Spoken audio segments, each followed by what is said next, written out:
Carolyn Babiak. Well, thank you, council, for having an informational meeting and allowing ratepayers to have a say.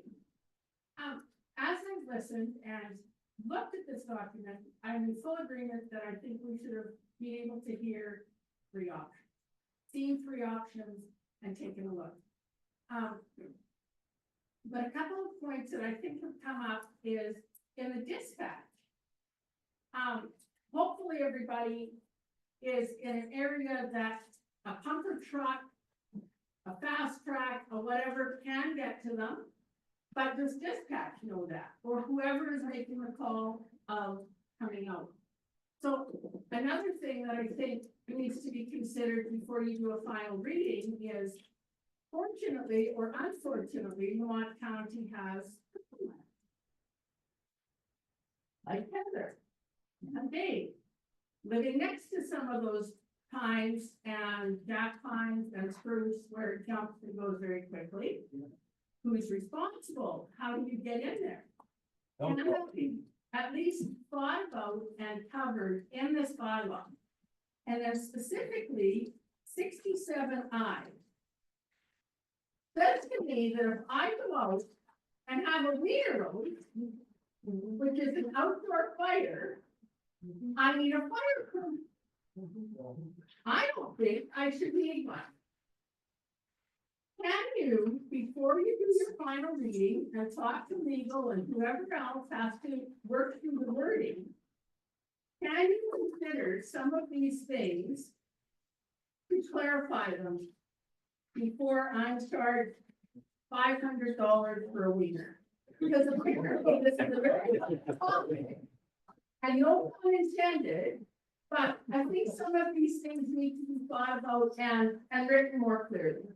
Fires that are intended for warming, for example.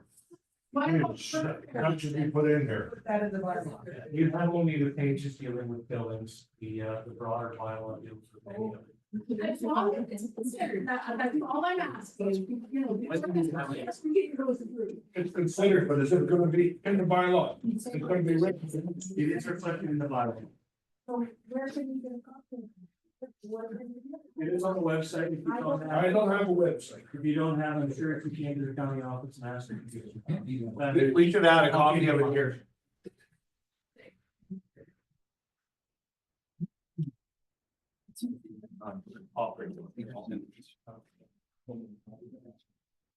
Hey, any raised hands? If not, right.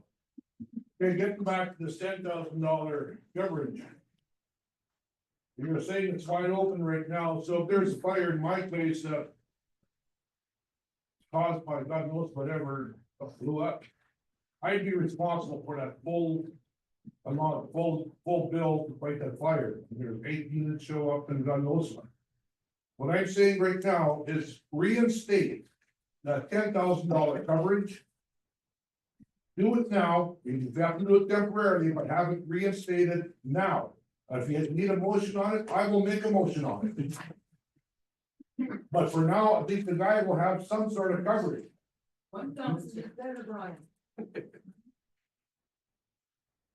Okay, I got one more person on the list here that wants to Are you gonna, speak. do I get my question answered or? Well, But there's a I procedure. want a though, too. temporary reinstatement of $10,000 coverage, effective immediately, until the bylaws are all. we can't do that here, Brian, outside of. Well, then I can't pay you the full amount of fighting that fire either. Well, But it's an idea that we'll certainly consider. Well, there's also, you can come to council, bring your, like Evans did, Mr. and Mrs. Evans. They brought it forward, we looked through the bill, we decided as a group that, no, like, same like you said, there was too much charge here, these weren't, we kind of went against what our services were saying. And we lessened to the bill so that it's something that people can afford and want to stay living here. And that's what we did. So I mean, for right now, till this passes, the way people want it written is if the bill comes to be, bring it to us. I'll bring it on. Okay, before I take the question there, I got one more speaker here, unless somebody else wants to sign up. Julian, how do you announce you? Anyways, I appreciate this meeting. I'm one that got billed just under 10,000, so. The council reviewed it, brought it down, but for the same reason, there's all these trucks waiting on the road. Water trucks coming until KG came with their buggy. We got no type of equipment like that to go into a farmer's field or pasture or creek. I'm saying they should have some kind of thing like irrigation reel that they can roll it out, so you don't have to pull hoses like Kelly there did. Or something to that effect. Why do we need these big trucks that loaded up with 2,000 gallons? Could have drained half of it, maybe could have gone into the field, saved some of my billing. Common sense is what prevails here, boys. What is that? Don't say it's that common sense, buying, fighting, ordering fire trucks. Fast attack units. I drove a tanker from St. Michael fighting fires when I was with Lamont, Fire Department. I ran that truck into bushes and God knows what, and I got there with that water. You got it, you gotta know what that truck can do. And you gotta have common sense. In my case, the first 5 or 10 minutes of the fire would have saved me a lot, would have saved a lot of fire trucks and cut that time in half, if not more. But it seems like Kelly's saying it's defensive instead of offensive firefight, no, but that's beside the point, but I'm willing to listen, and I hear that I'm on board to put my $100 or $78 title Per title, per title. thank you. That St. Michael fire truck was 1 in a million. It, between you driving it and Helen and Elaine, that truck went places. We had the Blue Ridge fire, you'd hear it bouncing under the bush. Girls come get another load of water and into the bush. It went, I don't know what, it was the cheapest piece of equipment we had. It was the whole list and it went everywhere. Exactly. That's why.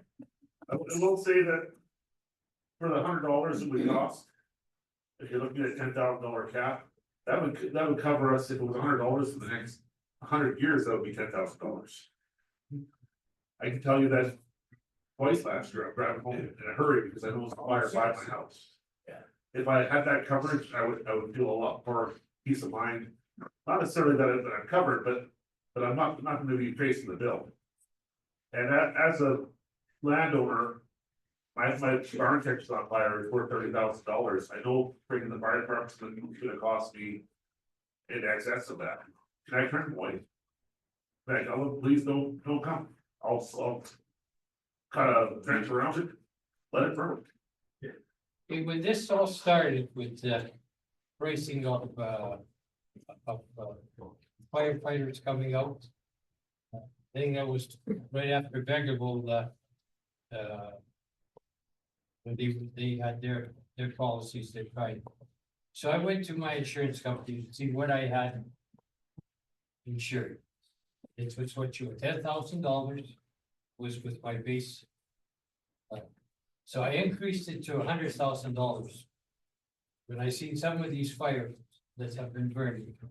Okay, and it cost you $600 for another $100,000.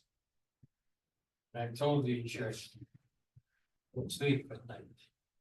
And I think the biggest problem here, when we were discussing this in council, was that a lot of farmers don't have insurance.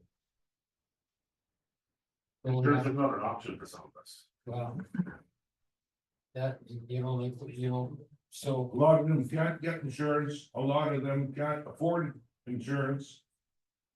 You're one of the fortunate ones that can afford that kind of insurance. There's a lot of other people that cannot. That's why I'm trying to get you guys to reinstate that $10,000 cap. Now, temporarily until you get everything all figured out. As to what you're gonna put into. There's a gentleman in the back had his hand up. I just have a question. When are you thinking of getting this fast track so we can get something in place before the spring dries everything over? And we have fires and everybody's third shift. We can get the dots, please. All of the kids get the pile up.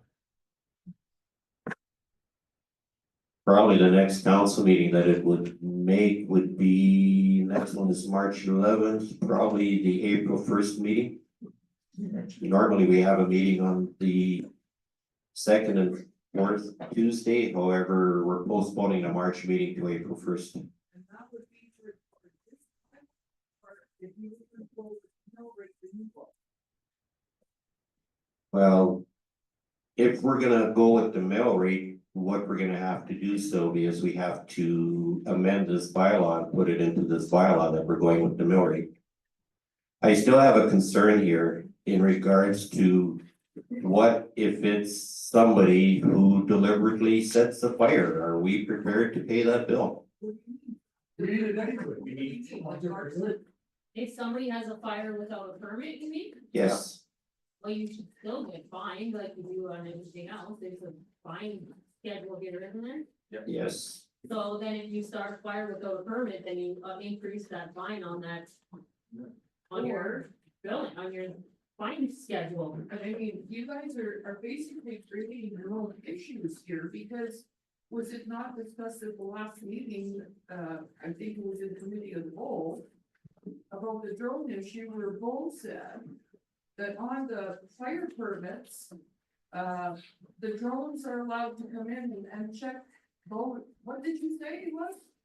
That on the fire bill, Aaron, you got a fire permit. No, on the back of the fire permit, it's, you agreed to, let them use the drone for the heat, thermal heating. Okay. For Yeah, hotspots. during the meeting, the CEO said that there would still be a 48-hour notice out of courtesy.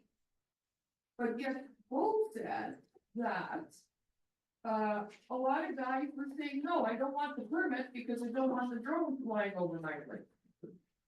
So you guys are creating your own issues sometimes here, because you're not reading everything fully and thoroughly. If somebody gets a fire permit, it's okay, leave the drone there. I'm not against the drone flying over where there was a fire to detect hot spots. Even I'll agree with that. But still give the 48-hour notice that there's gonna be this plastic bird buzzing over your head, that's all. Because now, with what's been created from what Bo said, what if those guys go and light that fire anyway, because they don't want a drone flying over their house? But the CA, what do you look so confused about? Somebody would light a fire because they don't want a drone flying over there. Right, Bo said, he said that they were, did you not say they wouldn't What take she the? means, Peter, is they're gonna get a they're not gonna get a permit, they're gonna go home and burn the pile Yes. anyways without the permit, because they don't want the drone. Right. Because he said people are refusing Yes, permits because of the drone. So now you're gonna have people doing illegal burns So because they don't want a please drone. related to billing, your contribution is that penalties and fines should stay. That's what you're So I saying. guess so, yeah. Okay, we got it. Alan? There was no attempt to answer the gentleman's concern about, do you have the right to refuse entry for the fire department? And I was told recently by a person who was in the fire service for nearly 40 years, and I tend to believe him. He says, we don't know it, but you do have the right. Does anybody dispute that? It's written right in our fire bylaw that if there is a fire, we can do whatever has to be done to get to that fire and deal with that fire, because the primary purpose of the fire department is to control fires, attempt to save property. In a lot of cases, by the time we get there, the property can't be saved, and save personal life. So using the example that somebody had if I have locked gates, and we had that incident where somebody reported a fire. This guy had a beautiful set of gates set up there, and they were. So we really don't have an answer. No, We have a suggestion the way it is, but no, nothing to justify, right? When I was on the department, they would bring in the sheriff and they would escort you off your property. You weren't allowed back on until the fire department returned the property back to yours. I don't- How's that again? Pair of bolt cutters and then you go. I was gonna say, both guys work. Yeah, no, we have the full right. And it's also written in our full bylaw. To enter that property and fight that fire out. And it's required. Yeah. Basically, it's required of us. Our fire protection that Lamont County offers is to protect property, to protect life. And to protect the spread of fires, so you can't say, well, gee. I don't like that person because he complained about the way the road was graded, so I'm not gonna go in there. You have to find a way in there to fight that fire out, and it's written right in the full bylaw. If you, I know you can go to the website, but it's right in the bylaw what the fire department can and has to do when they're addressing a fire. Like this church hall, I don't know what they charge for that, that was 24 hours fighting fire. With lots of apparatus, that was big money. At some point, it should have just been bring in the cab, let's start pushing, because. You know, we're just running bills up for nothing. Is there anybody else that wants to Yes. formally I speak? do. No. Anyway. Well, your name's not on here, so I'll call you next, Dana. Per title. I think if you do burn illegally and you cause a fire, you should have a severe penalty. You guys need to change that. If it's an illegal burn and somebody burns a big tile and causes a huge fire, then yes, you should be charged for it. It should be added to the bylaw that if you're burning illegally, this is your, and it should be a hefty fine, because if you're dumb enough to be out there burning when it's dry and we start a wildland fire, then yeah, you should have to cover that. So just to take that a little bit further than Stata, do we say put a charge of $10,000 where the person? Or actual. Who was burning illegally? Yeah, Yeah, they should have it. Well, Why, they should. I think it was always like that, Dave. You never had a permit. I think you were personally responsible for it. Because the county's got the right, and the right, We if can't Wendy start can a talk for fire. right, county's got the right to revoke all fire permits. Well, And it is, that ends burning right there. it's not counting now. It's always been like that. It Just, still so is. it still is, but the thing is, so that's what tonight's for, thank you, Shada, is to see what our charges should be for offenses, right? So like, there's new ones that have come out now that we've implemented. One of these is the binary targets, nobody's ever had them before. Nobody ever used them before, now anybody can buy a binary target and set it off. That's an explosion, that's guaranteed to start a fire when it's dry. So you got some guy that's setting it off and shooting all the way across his property, starting a fire on the other guy's place. I don't think $2,500 is much of a fine for that. I think it should be a lot more than that. But now that's what this is for tonight, is to see where you guys think we should start off with fines, because at some point in time, one of your neighbors or somebody is gonna do it. And you know that it's gonna affect you or another neighbor. And that neighbor that you know, because they did something stupid, is gonna get a charge. How much you wanna charge? Actual cost. Well, then that's, and that was one of the things we had. That was one of our options was, okay, so now we know fault or no fault. So a fault and a no fault. The reason why we had this school fire, this investigation, third company, is so that we don't just say, oh no, you did it.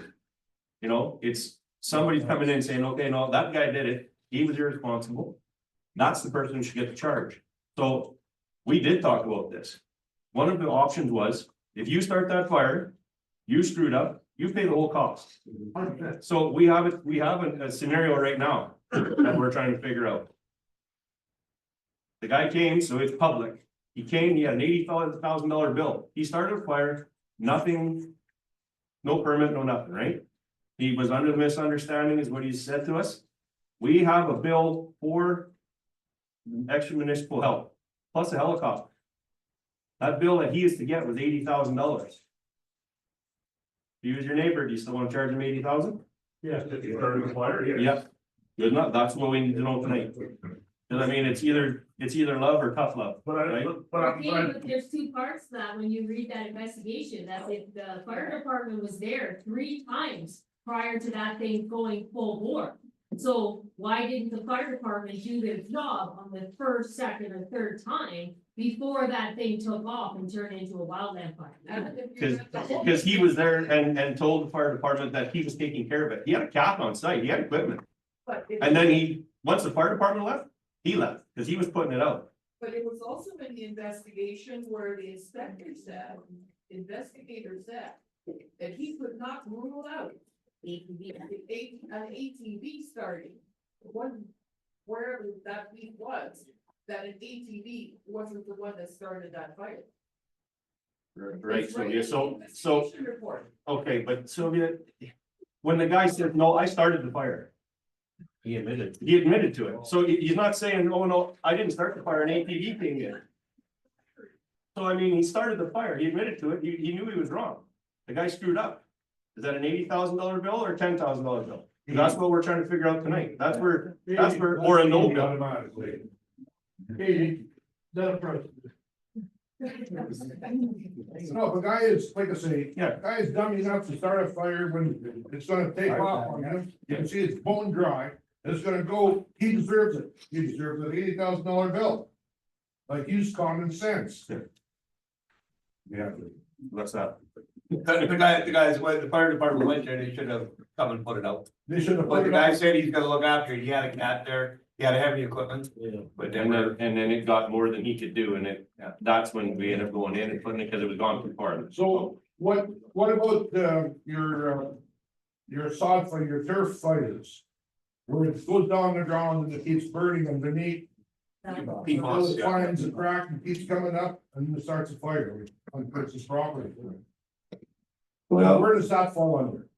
first of all, we're not supposed to issue permits if it's known that there's peat moss there. Now, as a fire guard or as a deputy chief, they don't go out there and check every permit to see whether it's peat moss or not. You're dependent on the landowner to determine if he's got peat moss on his farm. Reg, near your place, you may have some peat moss, right? So if you want a permit where you know that there's peat moss, you should advise us, and you're probably not gonna get a permit for that particular piece of land, The right? landowner just, he didn't know that there's peat moss underneath all that soil. And that happened years ago here, north. that's another question. But we are aware of the peat moss issue, and basically if there's peat moss and it's known that there's peat moss, they're not gonna get a permit issued. The gentleman said he could handle it himself and the fire department left. Is there not a policy where if you're called out, your fire department is called out, then the fire department looks after it? I don't think so. Shouldn't that be a policy? Like, it's dangerous enough for the fire department to come in the first place. Well, so in that situation, the fire department wasn't called out. What happened was one of the volunteer firefighters had seen the smoke and stuff and attended by himself. And then just called our guys and said, listen, this guy's got a fire. And by the time he'd been there and talked to him and got back, from my understanding is it kind of progressed from there and then it went out. Thank you. And I think the landowner might have thought the fire was out. But it, typical of brush piles, heats up and reignites again, so. Sid's got a question. Yeah, in the case of a harvest fire, what happens there? You know, you're combining and your field burns, that guy's field burned and gone 10 miles. Sometimes you can't stop it if the wind's that crazy. Who's gonna pay for that? And is there gonna be a $80,000 bill or a $100,000 bill put onto that guy because a bearing went out? Where do you draw the line? Yeah, that's what I was trying to.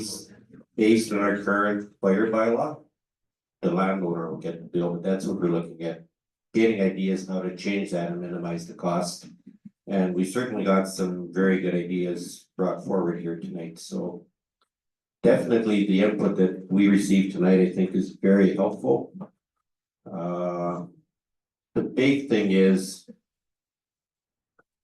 if you're gonna put the bill across the board for every ratepayer, number one, we have to communicate that, obviously, so that the ratepayer knows why he's getting this increase.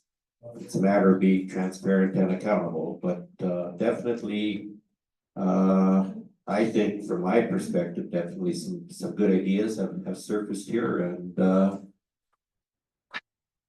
I would hope that maybe we can bring this forward to our April 1st meeting. Definitely, I would like to get something done before the fire season starts here, and you know, maybe Brian is right, maybe we gotta look at reinstalling the $10,000 cap in the interim here. Exactly.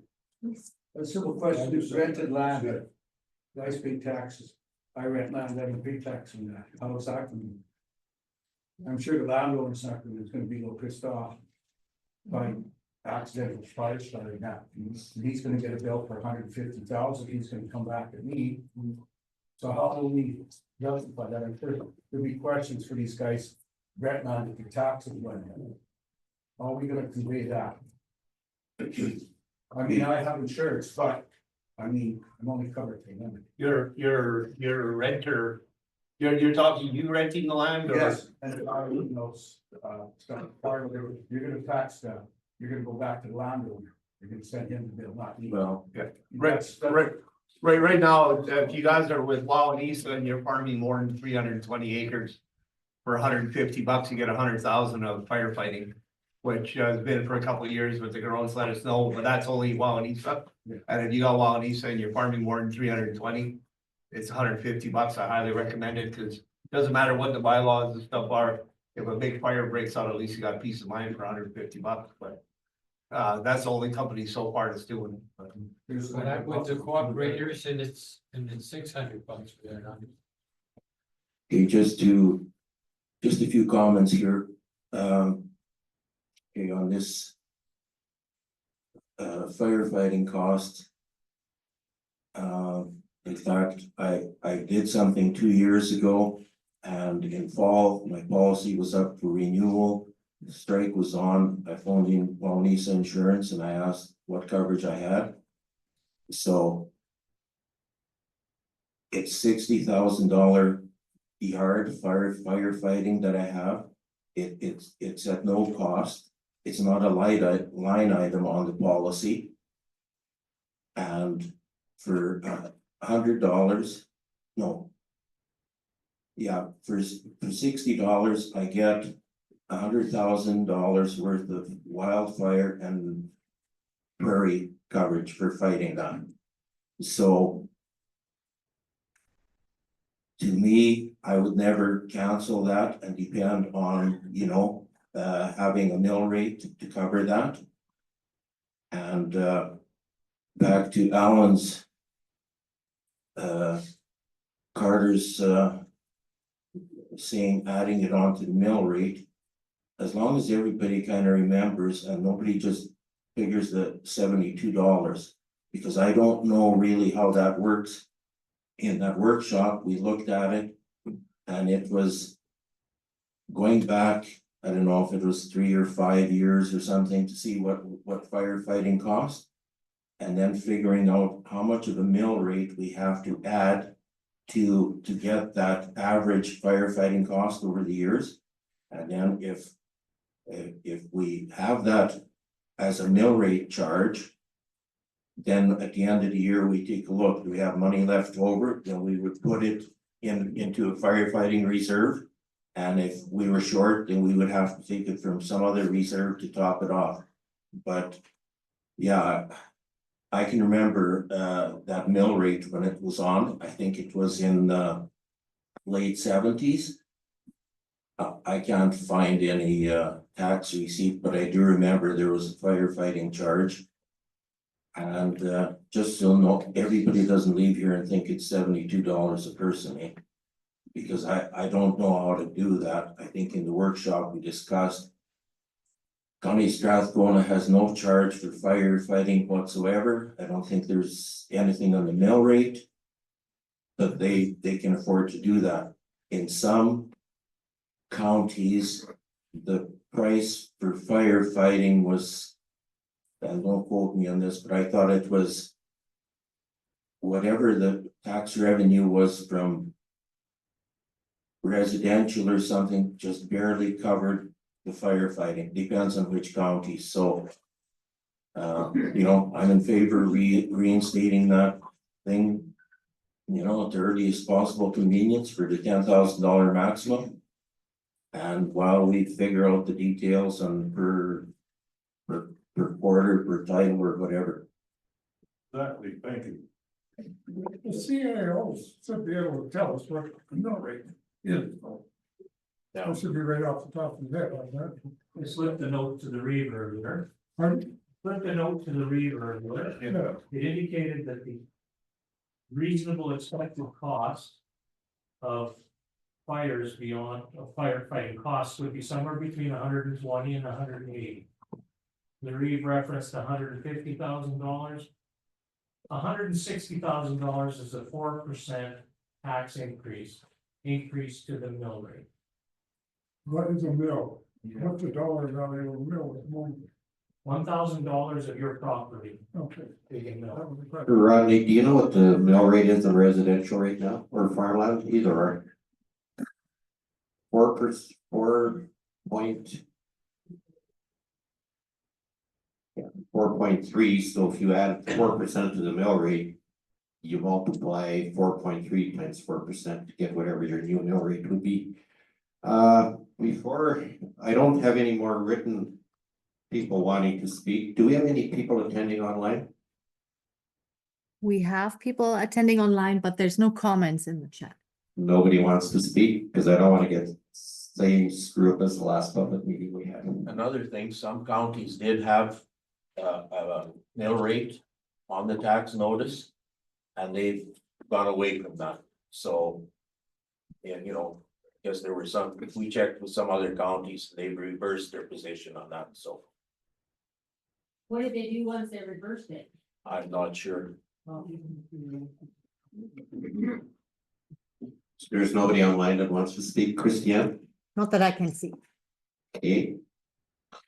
So I'm gonna turn the tables here. I've got one question, you know, we talked about these big trucks and all the firefighting equipment. What do you guys have in plans, especially for there, for the kind of equipment we should have? Like a buggy or source or something that you can drag out to the tractor in the pasture instead of waiting on a road of sorts. Well, we have ordered I guess Bo can correct me if I'm wrong, but I think we've ordered 1 or 2 faster track units, 1. I think at the last council meeting, or maybe the one before, we purchased 2 utility vehicles. Which basically are able to rescue a person, but they're also able to get into more critical area and stuff. So we are leaning towards that, Julian, to kind of look after that, and he brings forward to council, and we kind of cringe because it's another cost to the firefighters, and I think it was mentioned earlier, and I'm not scared to admit it. The deal we gave the Urbans was a really, really, really, really sweet deal. Because basically all the Urbans have to do is provide a fire hall and pay the operating costs for that fire hall. And that's it. We gotta supply the equipment, we gotta pay the manpower. And that agreement is coming up in 2026, which is gonna be next year. And I think there's gonna be some pretty hardcore negotiating when that agreement comes up. The other thing I wanna let the group of people know here is we received a Alberta Community Partnership Grant last year for $125,000. So what we utilized this grant for is to analyze Lamont County Emergency Services, how we operate, and are we being efficient? Are we not being efficient? What can we do to improve the department? And I believe that report is coming forward on May 5th. Is when we're gonna get the first presentation of that report. So hopefully there's something in that report that kind of tends to indicate, but that report will have nothing to do with the issue we're dealing with today. This is a critical issue that has to be dealt with ASAP. Eventually it will, yes.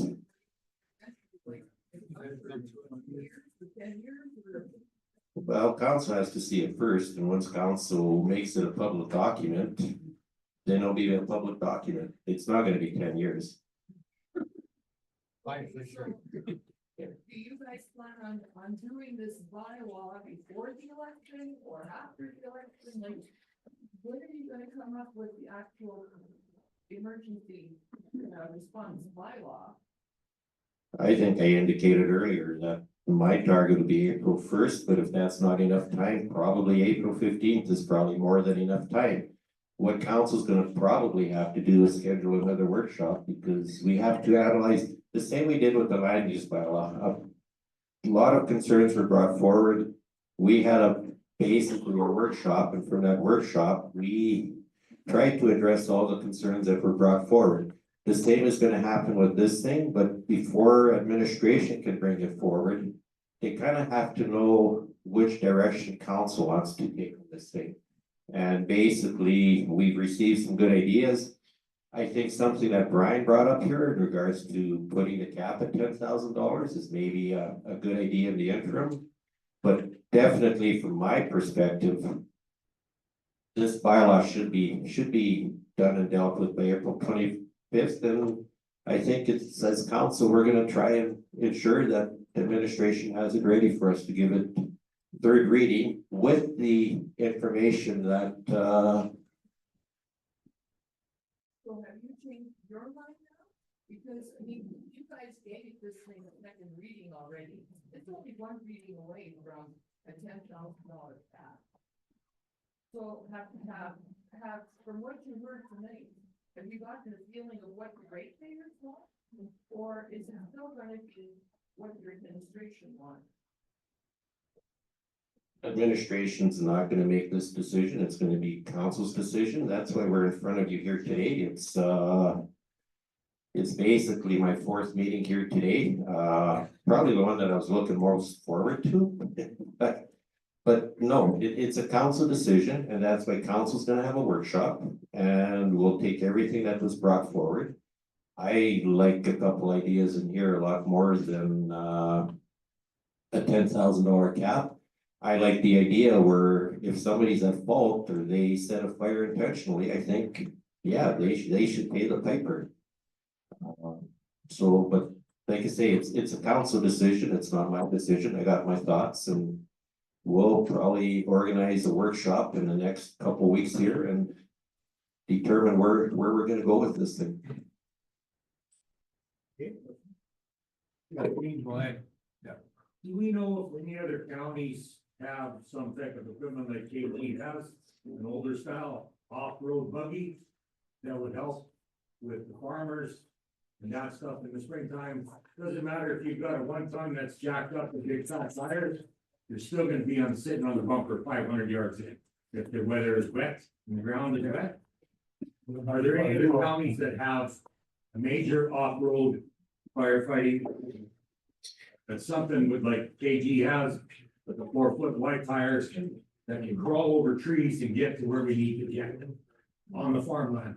I can't answer that, and Neil probably knows a little more, but we do have certain people in the county signed up to provide equipment and stuff.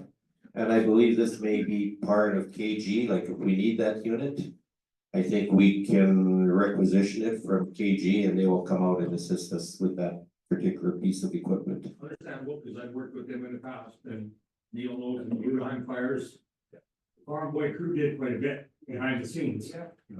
And we need to bring that equipment or find or look for some type of equipment like that. Doesn't have to be a 2020 model, 2025 model. It needs to be something that is useful at the time of that fire. All of the fire trucks that were on fire never made it 500 yards off the road.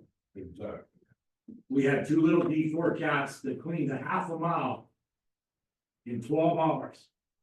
The 2 little D4 cats, because these guys were bound and determined to save that fire line. So it doesn't need to be big equipment. It doesn't need to have all the fancy lights and everything else. It needs to work for the community. The KG has saved, I would probably say, a couple $1 million worth of land in my lifetime.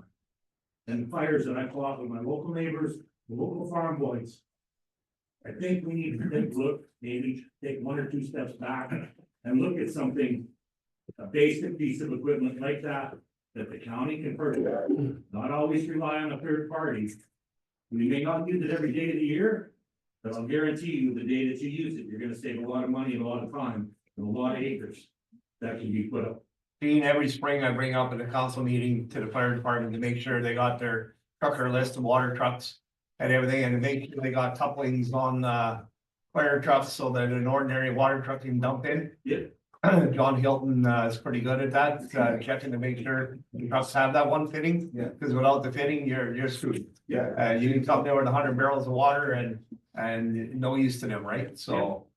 I used my hopefully- quad at the Bruderheim fires in 5 days, 3 miles wide, 4 miles long. I put on 490 miles on my quad. And hauling firefighters, they made a rack on the back to haul hoses, because the firefighters were dead beat.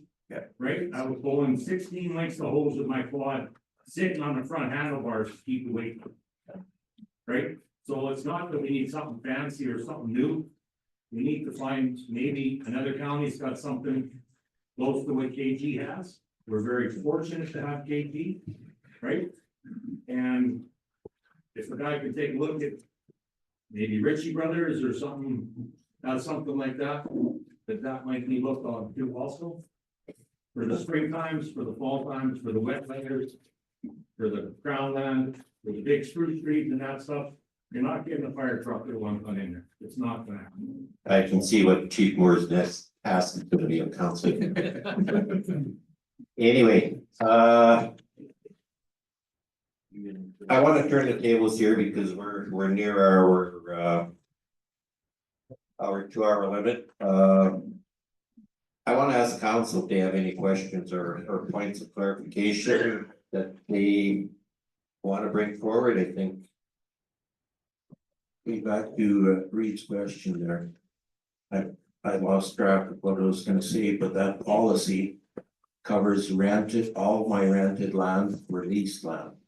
So I think if the person is renting their land out, you make it a condition of the agreement that the renter has to provide firefighting insurance and all the property he rents, the whole thing, eh? Okay. And Verify on that. I know in one instant I phoned about someone that had a similar situation. And the renter didn't have it. But I think put it in your rental agreement that it's the responsibility of the renter to have firefighting insurance. Because a lot of these people live in Edmonton, they don't even know, they probably can't get a policy on a farm for firefighting, so it's something to include in the rental agreement. Right? Right? Yeah. What I say that the county should do, the council there. There's a lot of people in this county yet that do not understand what this is all about, this $10,000, $80,000, $200,000 bills. Now, I think what you guys should do is get somebody to get a draft up. Mail out notices, not on computers. There's a lot of people that own this land. A lot of guys don't have computers. There's gotta be a mail out system that clarifies what this is all about. How you can get billed, why you would get billed, what we're trying to propose. So these guys are aware of this. And that should be mailed out to every landowner. Yeah, Brian, I brought that forth and I think that Peter is looking into that. Yeah, our plan is to communicate it with the tax notice, because everybody gets a tax. That's too late. It should be done now. And she's gonna be done. No, like, but I We think, gotta allow the bylaw to resolve itself, otherwise we have nothing to communicate.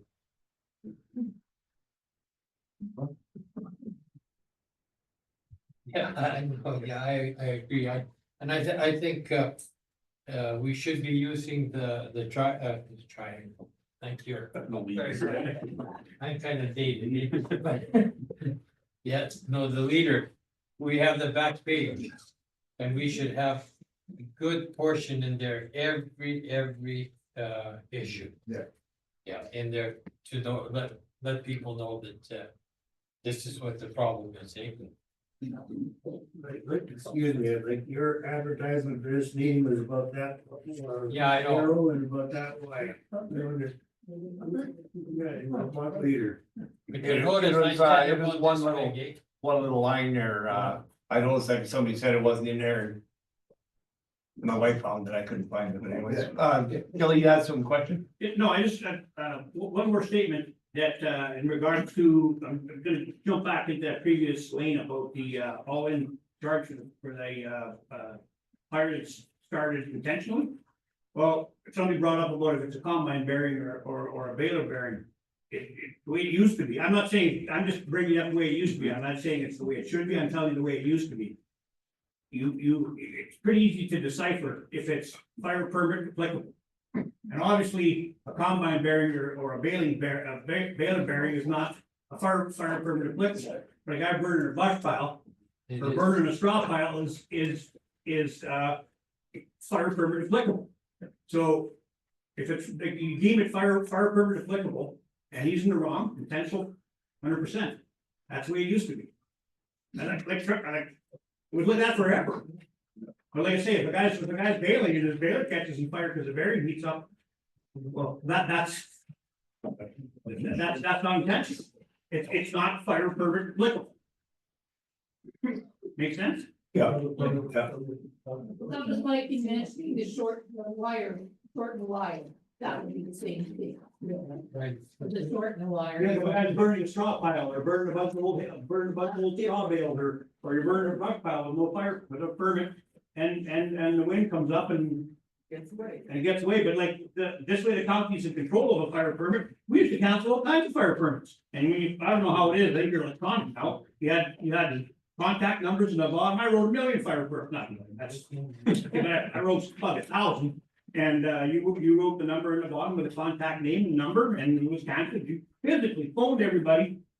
None of this email crap, you phoned them and physically talked to them, all fire permits are canceled, plus you advertise it. Right now, as soon as you get a fire permit, before you light it, there's a phone number you call and it Yeah, tells you. yeah, if you're there's right, anything you right said now. that too. But it doesn't tell you who you are, like, we used to say who you are, where it's gonna be. Yeah. No more, but it tells you if there's any restrictions, Oh, okay. but, It's changed a bit, eh, but. yeah.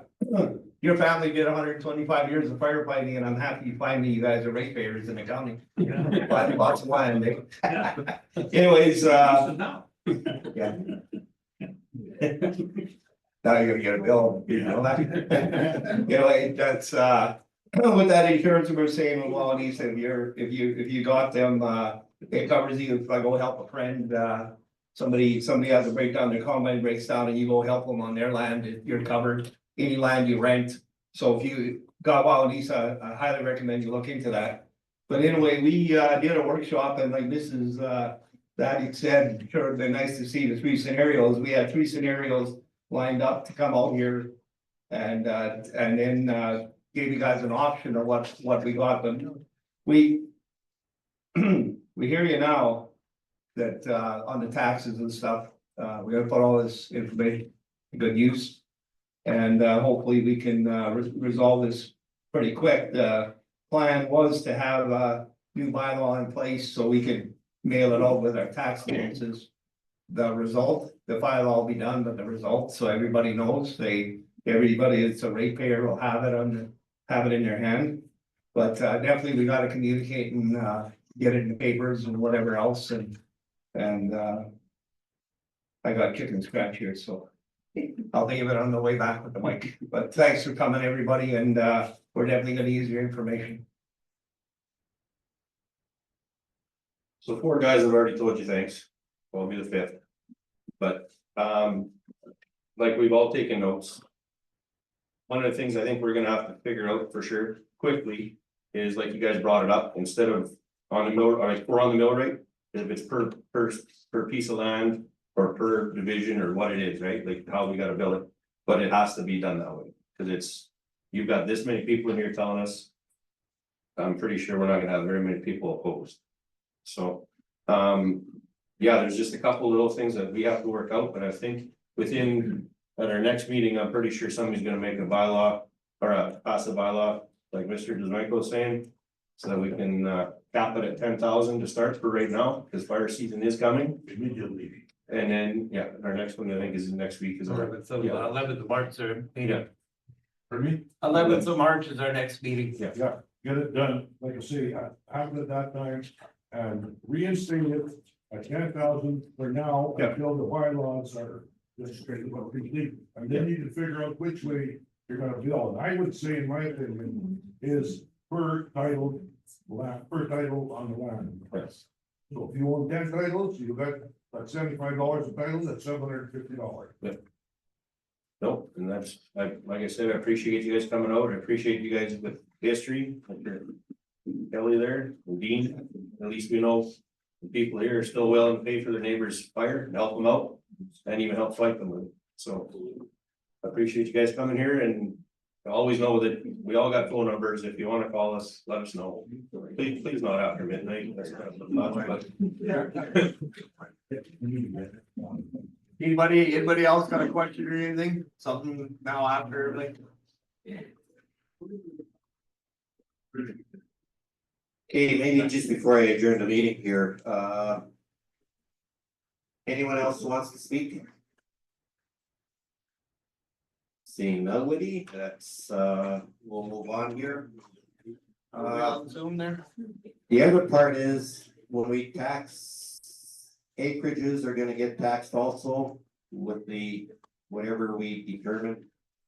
The price is gonna be here, so if there's nobody else that, wants to speak, and as there are no further input to the public meeting, members of council will consider the concerns and suggestions presented today. And that'll happen, like I say, we'll have a workshop and then we'll give administration direction how to proceed with this.